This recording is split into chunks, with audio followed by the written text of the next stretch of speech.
you stand the first time. I mean, I stood at a junction for a while, a bus stop, waiting for bus come past many times. Because I don't understand the lingo, you know, you can see guy, we'll be like Yabapa Grove, we'll be like Yabapa Grove.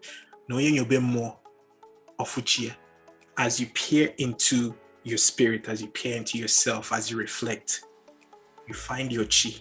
Walking like the windows for the apartment were open, and I saw someone passing by the sidewalk. I was like, that's what it is. Say, since I come here, person never come knock for door, you know, say, how are you doing? I beg, my kerosene just finished, and I get, or my match just finished. I was like, that's what it is. You rarely see anybody knock on their neighbor's door to see how far waiting they happen, how he did. You never see your uncle, as you know, at the end of the work day, say that he's going out to just relax and chill with some of the guys from the neighborhood, you know, laugh and joke, crack jokes, as any proper pick whatever ethnic nationality in Nigeria, you know. That was the thing that shocked me, man. And now for the bagi bidaka, KG bidaka need beroko. As you know, see where you go put hand, why you go put hand for knees. You understand? I view myself as, and many Nigerians that are here, many Africans that are here, I view us as economic refugees. One thing that growing up in Nigeria makes you or teaches you is being able to adapt, adaptability. Know what your goal is, focus on that goal. Everything else, you have to find a way to maneuver and get through somehow. What I always say to every Nigerian is, don't forget area. You know, don't forget area. Yankee, the Western world is not our home. You know, it is not our home.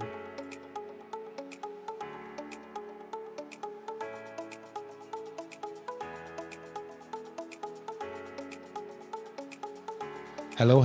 Welcome to another episode of Lost Lagosians, a podcast covering topics about Lagosians, Nigerians, and Africans in diaspora, as well as trending topics and the challenges that Africans outside of Africa face. I'm your host, Brodda Mike. Thank you guys for following us so far. Really appreciate all the comments. If you're finding value in this, please go ahead and leave us a feedback. If you're on YouTube, leave us a feedback. Or if you are on Apple, Google, Spotify, Amazon, wherever you get your podcast, please feel free to go ahead and give us a review. It helps with our ratings. Today we have another Lost Lagosian. He's an MD. We met at a convention, an event just way back then in college. And I think we're the only two Nigerians at that event. So we're just like looking at each other like, this guy is Nigeria. He's like, oh yeah. And it's been a long bond, long friendship. Every now and then we'll get disconnected but reconnect again. Really, really pressure to have you on here, sir. Doctor, thanks for being here. Can you go ahead and introduce yourself and tell our guests about like your name, where you're at, and the practice? Thank you so much for having me on. Like you said, I'm Dr. J. We met, and you know, since then went to med school, ended up finishing med school out in Chicago, and then from there I did a residency out in Phoenix, Arizona, and following that, moved to back to the Midwest, and so now I'm practicing in the Midwest. I'm internal medicine, pediatrics was my training. I did a double residency, so finished that and got a job in the Midwest. Family brought me back to the Midwest actually, so I'm now practicing in the Midwest as a hospitalist. Things are, if you know the way medicine is in this country, it's so compartmentalized that I'm doing internal medicine hospitalist, which means that I work strictly in the hospital.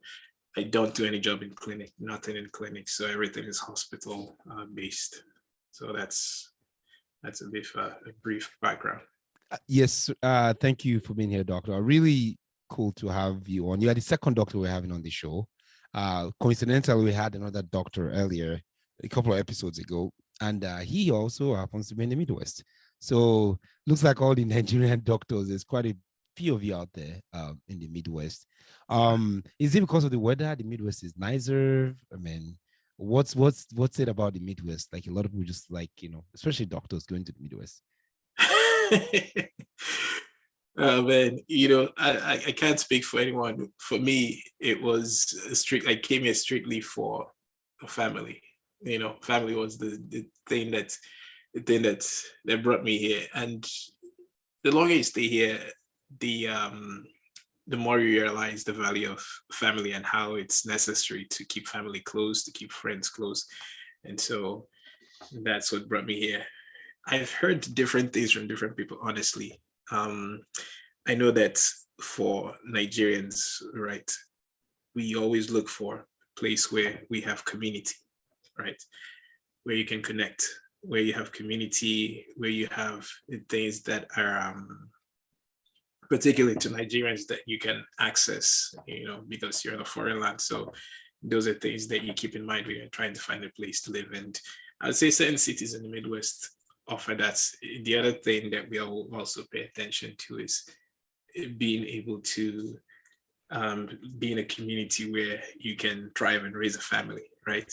Sometimes those are selling points. Some of these cities in the Midwest, whether it's Chicago, places in Illinois, the metro area in Illinois, Minnesota, these are places where people always try to find, can I raise a family there, and do they have good schools? So I think those are some of the things that inform places where you can go to.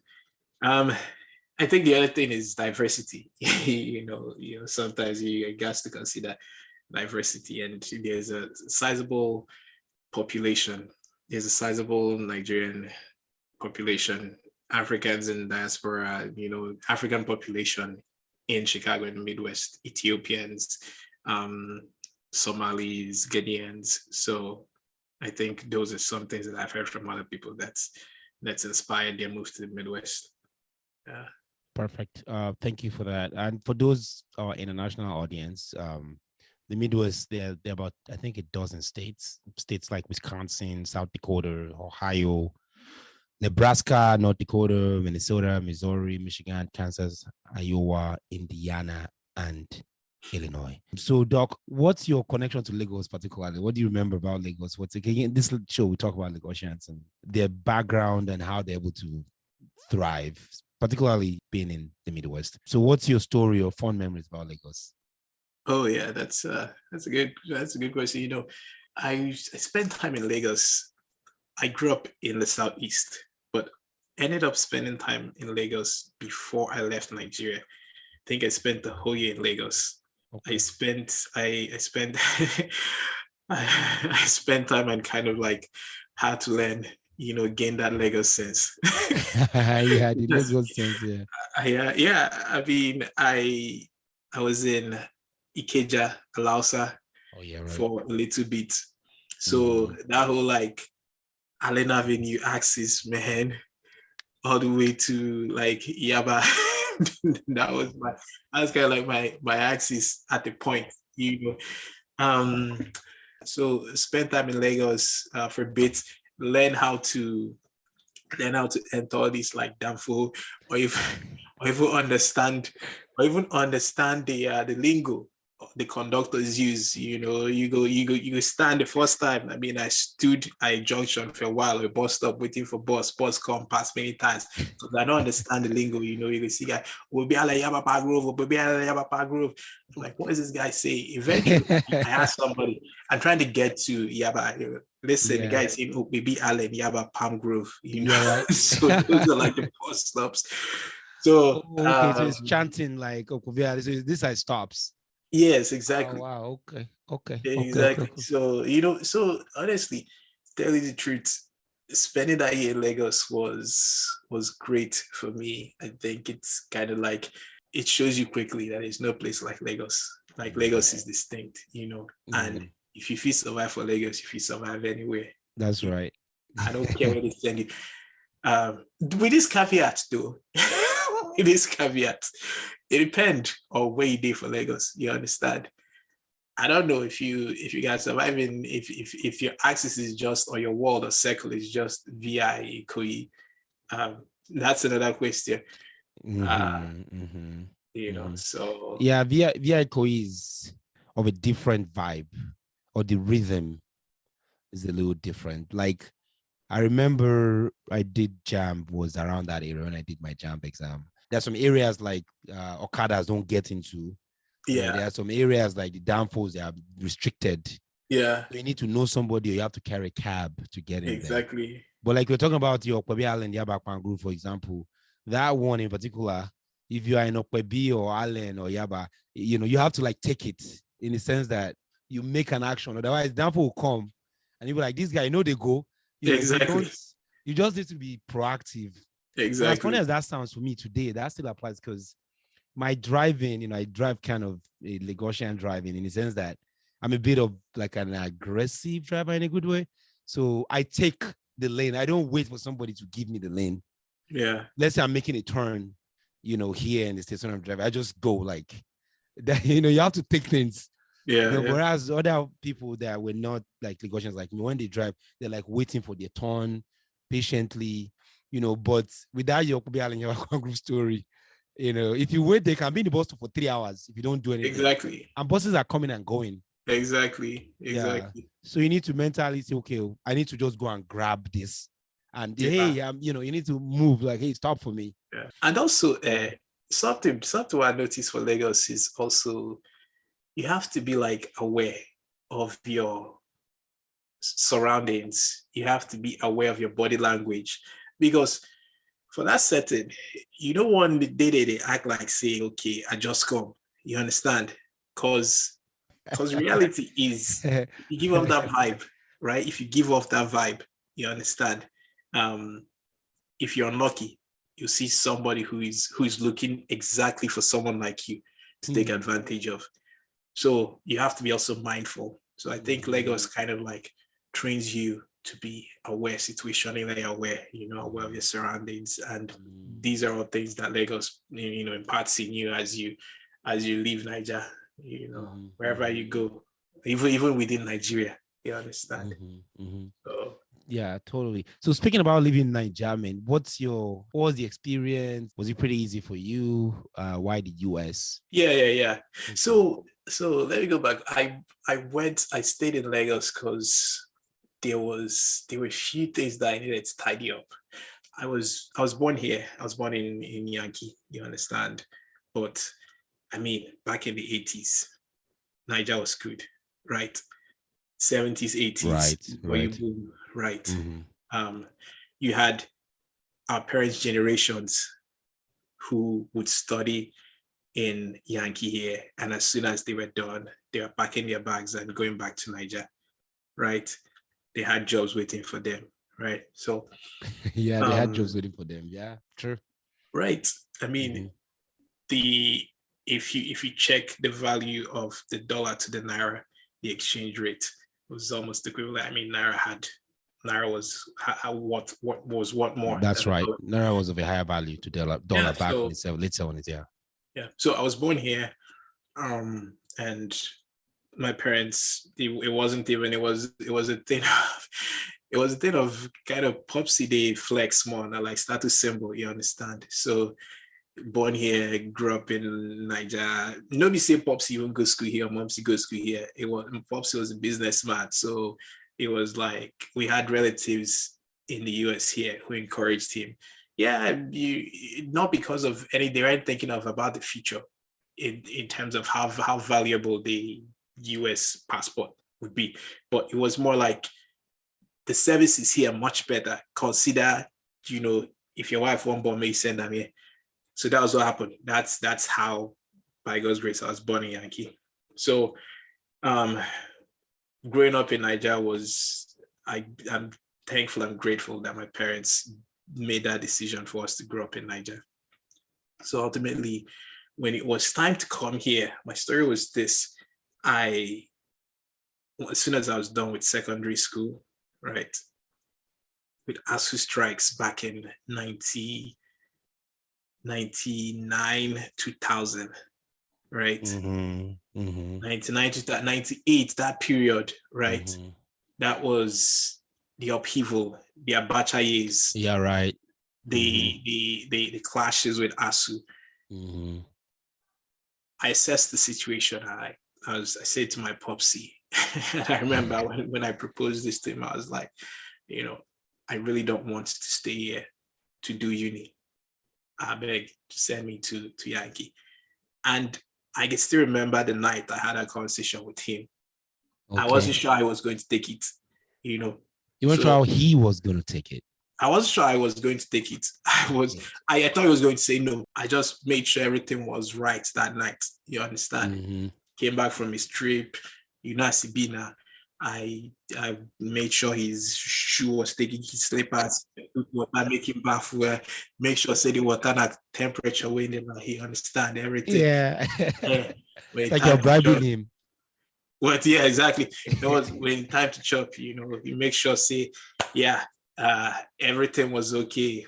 Mm-hmm. I just made sure everything was perfect. And then when he was chilling, over some carbonated beverages, when they like, I was like, yeah, Pops, I've been thinking about this for a while, seeing what's going on now with ASU strikes. I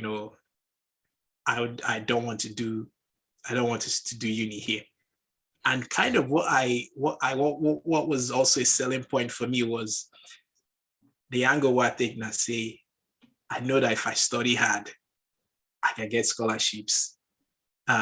Another option for scholarship is getting into the US Army, So I had my selling points, you understand? And he was like, oh, wow, yeah, why not? I was like, wow, that was too easy. Yeah. So when you were ready, you came to Lagos, spent some time, was it very relatively easy? Because I know there are people that still come here, they have like American kids and stuff. And, so if they want to, I know it's probably going to be different, but is it that hard, or you already had your documents, you just go to the embassy, or did you apply to schools? What was the process? So yeah, that was the thing that brought me to Lagos, and I ended up staying. Was I needed to renew my passport. You understand? I needed to get my passport, renew my passport, and that was what. That's the American passport. Yeah, exactly, American passport. So that was what brought me, and ultimately I stayed a few weeks turned to months, and it was. I mean, Lagos is. It depends on where you're staying and what you want to experience and what your parents are willing to let you experience, right? Because as I did Lagos, I was like, man, I got to use this time well as I'm waiting. You understand? Like enjoy the whatever Lagos has to offer. Not necessarily enjoy, but I wanted to learn a few things, right? Okay.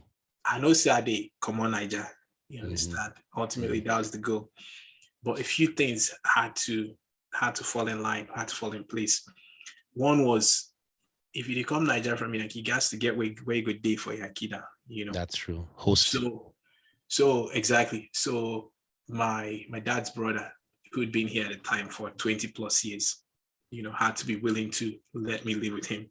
But he was like, I was ready to be out of Naija. Dude was like, yeah, not yet. You have to give me time to get ready to receive you. You understand? So that was part of the delay.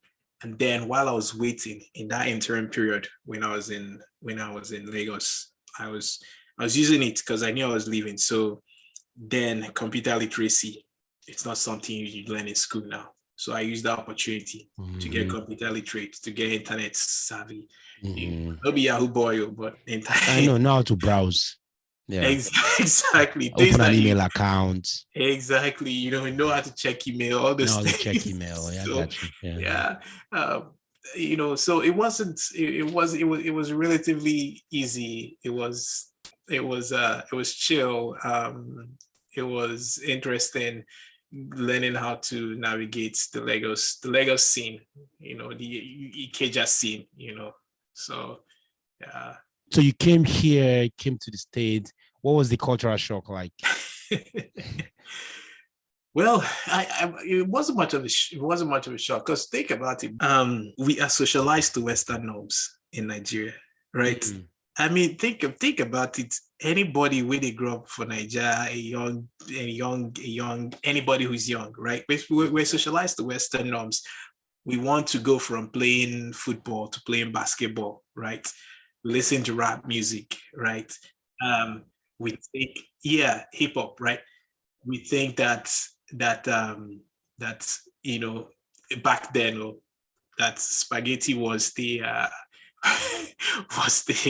was the good food because we see it in TVs and videos. We mimic the accents and intonation patterns that we watch them in movies and everything. So from that aspect, it wasn't much of a shock in some of those Western norms. Yeah, and we also speak the English too. You know how they say, "Oh wow, I'm surprised you speak English. Your English is really good." Well, Nigeria already Right, speaks like right. Queen's English already. Exactly. So that was, I'll say that honestly, the place where the shock came was seeing how people interact here. You know, um, I moved in with my uncle, and for the first, I moved in winter months with my uncle. Living in the Midwest, there, one of the Chicago suburbs. So for the first 2-3 weeks, I was like, there's something odd about this place. There's something odd. My uncle lived in like an apartment complex. I was like, there's something odd about this. About this place. You just had your intuition was like, there's something. There's something odd, but I couldn't place. You couldn't place it. Yeah. I couldn't place it. It was eventually when I saw someone walking like the windows for the apartment were open, and I saw someone passing by the sidewalk. I was like, that's what it is. Say, since I come here, person never come knock for door, say, how are you doing? I beg, my kerosene just finished and I get, or my match just finished. I was like, that's what it is. You rarely see anybody knock on their neighbor's door to see how far waiting they happen, how you did. You never see your uncle as, at the end of the work day, say that he's going out to just relax and chill with some of the guys from the neighborhood, laugh and joke, crack jokes, as any proper, pick whatever ethnic nationality in Nigeria, I mean, part of who we are is joking, being able to crack jokes. Social network. Yeah. So that was the thing that shocked me, man. And it manifested itself as a shock, not immediately, but later when I began to go to school. I remember I think it was mid-semester, I was talking to one of my classmates. She was Irish. She moved to the US from Ireland, and she was taking classes as well. And I was like, man, I don't know if I can stay. I don't know if I can last here. I don't know what's like. People here are just different. I just stood back. I was like, oh my goodness, I know what's going on with you. I was like, what's going on? She was like, culture shock. I was like, what do you mean by that? So she explained culture shock to me, tell me saying that the same thing when you go through, say everybody they go through culture shock. So yeah. No, I like how you described it, because when I was growing up in Nigeria to back in the 90s, in Lagos specifically, like every Friday, I just feel like I need to go out, I'm going to call some friends. I have to go see my friend. It was like it's just part of who we are. We're social beings. Whenever you go out, you have your friends, your guys, or your homies. So it was something that I particularly experienced here. That I just felt something was missing. Then I had a chance of going to Paris. This was before the pandemic, probably 2018 or thereabout. And then that same social vibe was there. Like, in Paris, they have all the districts, like the 12 arrondissements, or the, what you call those districts. And every night at about 4:35, all the pubs are packed. All the roads is busy. Like, people are actually just chilling. It's just, then on weekends where I was in Paris, the weekends, the roads, there's like, it's like kind of this social something, which your Irish friend is also experienced, because in Europe they have some of that, Right. But here in America, you don't have any of that. It's just walk. Maybe there's July 4th holiday and the independence. You hang out with people, Super Bowl, holidays have to come for you to do those events, which So that's something I definitely miss about Lagos. And when I go to Lagos these days, like I always make sure that I connect with friends. That connection is something that someone, kind of, if you are used to that, you definitely miss from here. Right. How have you been able to replace that though? How have you been able to stay and despite that or walked around that? Well, you don't get choice now. I mean, at the point you realize this is the new normal. This you have to adapt. You understand? You get this. There's this saying, right? Igbo proverb. Kana forever give bidaka, keji bidaka n'ekpere ụkwụ. As you know, see where you go put hand, why you go put hand for knees. You understand? I view myself as, and many Nigerians that are here, many Africans that are here, I view us as, I've told you about this before, economic refugees, right? So yeah, I think you mentioned that a couple of times before to me. Economic refugees.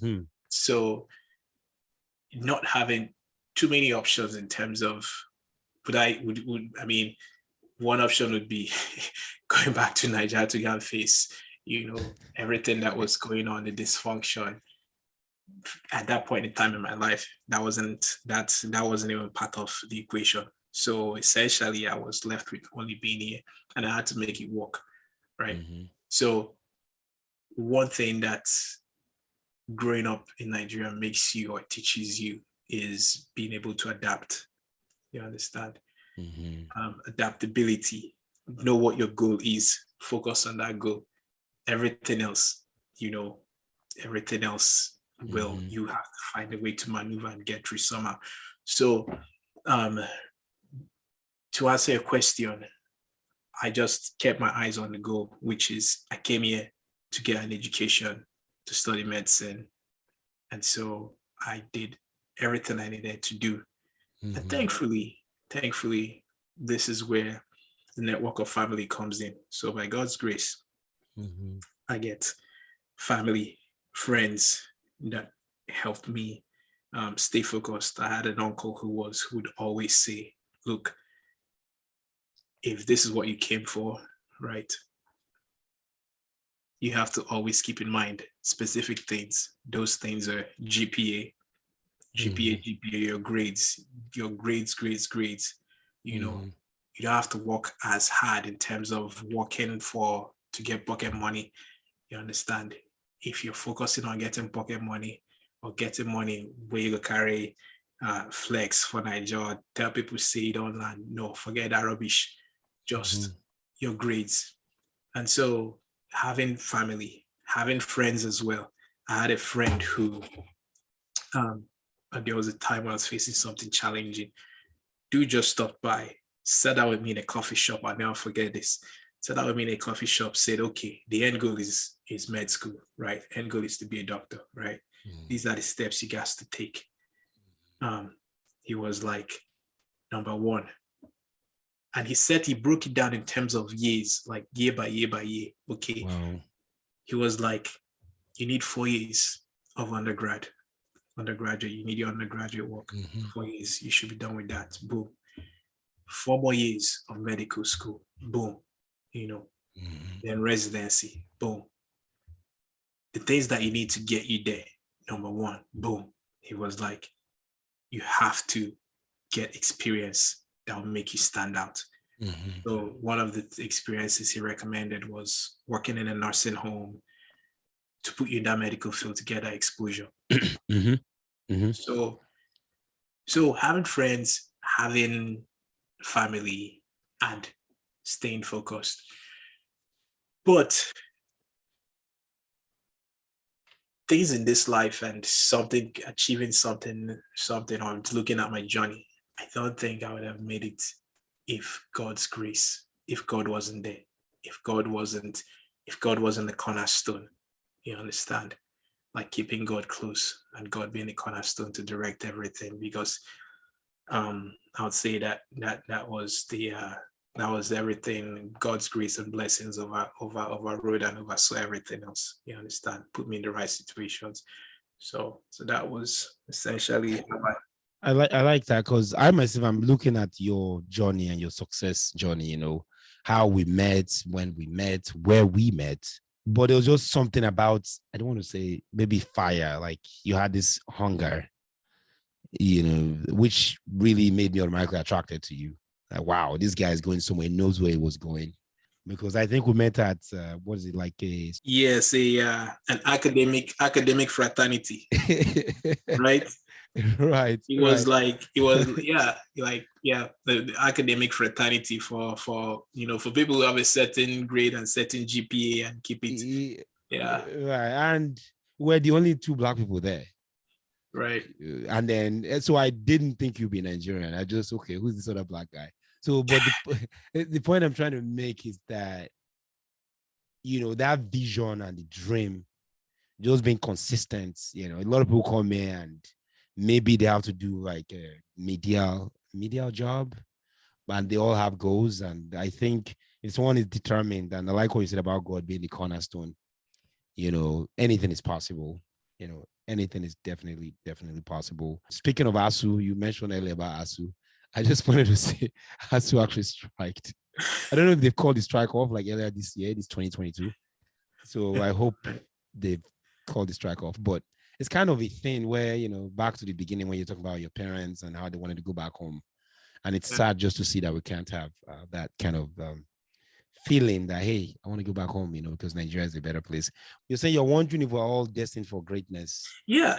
You told me that the other day. You were like, and I was wondering to myself, maybe we all are.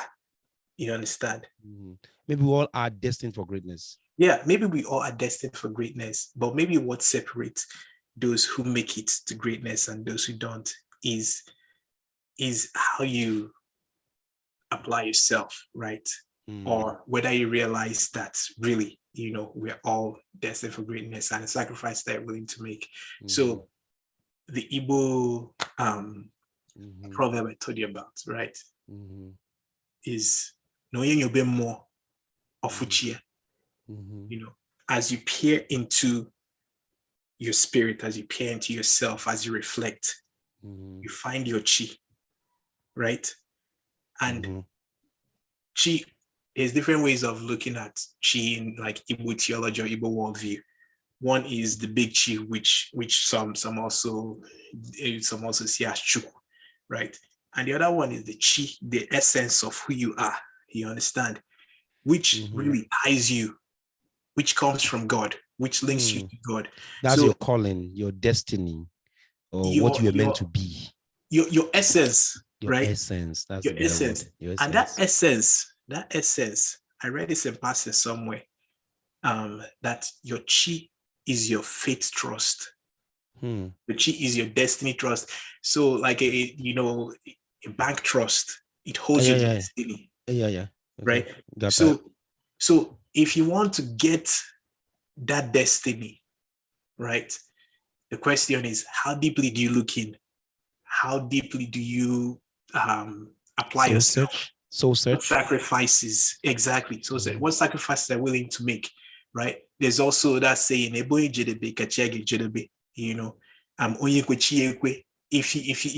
you're in the affirmative, you say yes, then your chi will say yes. I think that some of those sayings all go to wow, this is deep. To like to support that.